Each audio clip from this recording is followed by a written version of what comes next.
We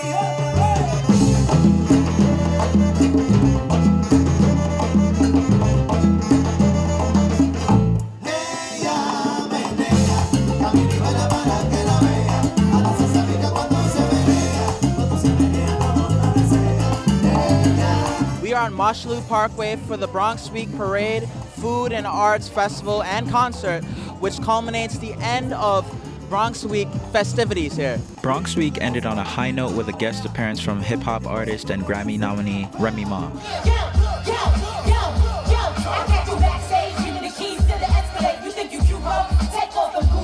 You know, this is where I grew up. This is always going to be home to me. Remy Ma shared fond memories of her time growing up in the Bronx and how her relationship with Bronx Borough President Ruben Diaz Jr. was forged. He went to school with my brother. He never came over to the house though. I used to give all my brother's friends toilet water. He missed that one. To represent the cultural diversity and growth of the borough, salsa, R&B, and freestyle artists also hit the stage to entertain the Bronx masses. Salsa singer Hector Manuel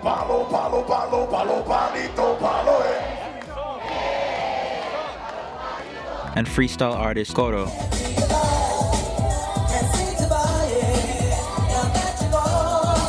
opened up about their first time performing at Bronx Week and connections with the Latino community in the Bronx. It's a Bronx thing. It brings the Bronx together, celebrates the Bronx. The turnout was more than I expected. These people are really out here to support and have a good time. Bronx Borough President Ruben Diaz Jr. spoke highly of the event and how indicative it was of the direction the borough was heading in.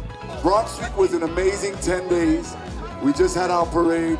The food festival was going strong. We were able to celebrate so many great things that we're accomplishing here. There's no denying that we are truly in a better place than we were 20, 30 years ago, right? With the passing of another year of Bronx Week festivities, the borough continues to showcase the best of itself. This is Stephen Powell, reporting for BronxNet.